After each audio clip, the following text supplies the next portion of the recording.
Ang Sahara ay ang pinakamainit na disyerto sa mundo at isa sa mga pinakamatitinding klima. Ang pambihirang temperatura dito ay 30 degrees Celsius, habang ang pinakamainit na temperatura na naitala ay 58 degrees Celsius. Kaunting ulan lamang ang natatanggap ng lugar na ito. Sa katunayan, kalahati ng Sahara Desert ay nakakatanggap ng mas mababa sa 1 pulgadang ulan kada taon. Sumasaklaw ng humigit kumulang 9 million square kilometers o 3.5 million square miles, ang Sahara ang pinakamalaking mainit na disyerto sa mundo.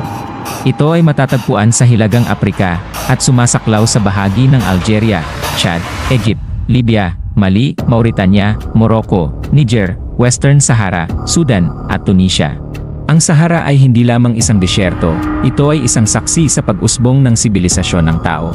Libu-libong taon na ang nakalipas, ito ay naging isang luntiang lugar na may mga lawa, ilog, at iba't ibang uri ng hayop.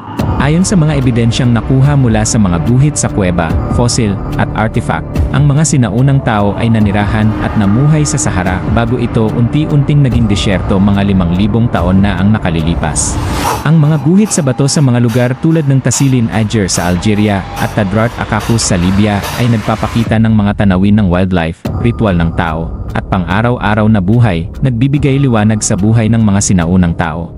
May mga malawak na underground aquifer tulad ng Nubian Sandstone Aquifer na naglalaman ng tubig na nandoon na ng libu-libong taon.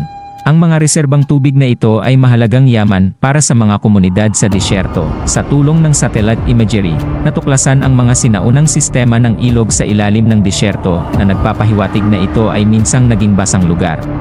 Bagamat ang Sahara ay kalakhay-tuyot, may mga oasis na sumusuporta sa mga pamayanan at mahalaga para sa kaligtasan sa lupang tigang na ito. Ang mga oasis tulad ng Siwa sa Egypt o Tamanrasset sa Algeria ay nagsisilbing lifeline para sa mga nomadic Bedouin at mga manlalakbay. Ang mga underground aquifer, tulad ng Nubian Sandstone Aquifer, ay nag-imbak ng napakaraming tubig na natrap sa loob ng libu-libong taon na maaaring maging mahalagang yaman para sa susunod na mga henerasyon. Ang hugis bilog na geological formation na ito sa Mauritania ay nananatiling paksa ng intriga. May mga haka-haka na ito ang maaaring lokasyon ng nawawalang lungsod ng Atlantis, bagamat itinuturing ito ng mga geologist bilang natural na penomenon. Kalat-kalat sa ilang bahagi ng Sahara, ang mga misteryosong berdeng dilaw na salamin na pinaniniwalaang nabuo mahigit 26 na milyong taon na ang nakalilipas.